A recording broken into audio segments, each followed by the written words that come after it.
Sarah, for people who are losing their jobs, not being mesmerised by employment is something that they can't help but focus on, isn't it?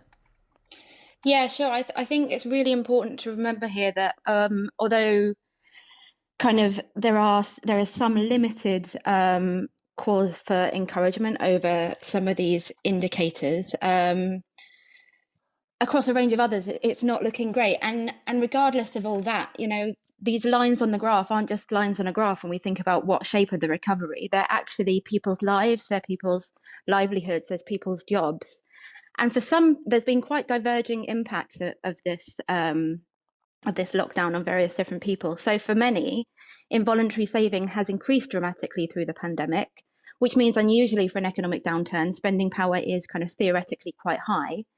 But there's also been a huge, significant distributional skew to the impact. So households with incomes above £35,000, typically white collar workers, many of whom have been able to work from home, they've benefited from lower costs, and on average their savings have risen. But at the same time, a quarter of those earning less than £35,000 a year have no savings at all to draw on. And many of that group have suffered unemployment or underemployment. So we have a situation where some people are sitting with piles of cash in the bank and others are wondering how they're going to buy food. So we have to question whether this is fair, and kind of what that actually means for the people who are kind of sitting there being like, okay, but what do I actually do? And it's also important to note that this is going to have an effect on the recovery. Since wealthier people have a lower propensity to spend up to their income, that means some of this higher savings are likely to be drawn down. So the boost to the economy we're currently seeing in terms of kind of a small release in pent-up demand is going to be lower than if it was more evenly distributed. Sarah, there are some people who would look at where these jobs are going, the companies that are failing, and say they would have struggled anyway. They weren't fit for purpose. Well, I think I would agree with Patrick's point earlier to some extent that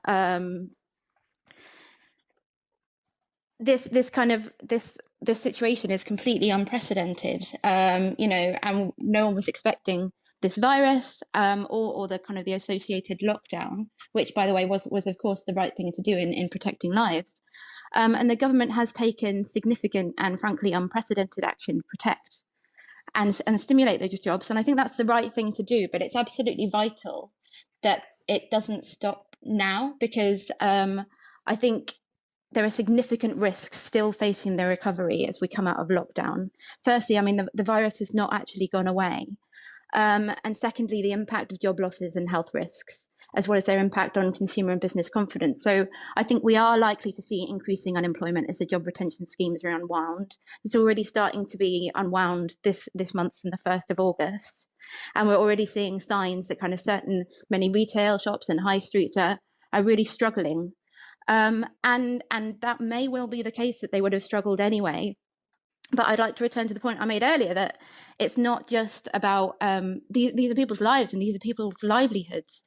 And so we really need to kind of think about how people can be supported through this, as well as people losing their jobs will have a potentially multiplicative effect through the economy. So as people lose incomes, there will be dampening spending, which may well lead to further job losses over the next few months and years, creating a downward spiral effect. Sarah, when do you expect that we will come out of the recession, which clearly figures are going to show that we're right in the middle of?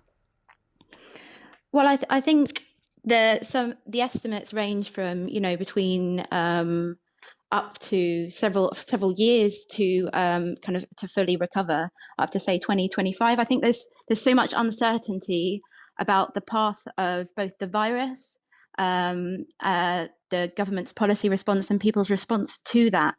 But I think I completely agree with Patrick that the government has taken unprecedented action so far and has completely got the tools available to continue to do so.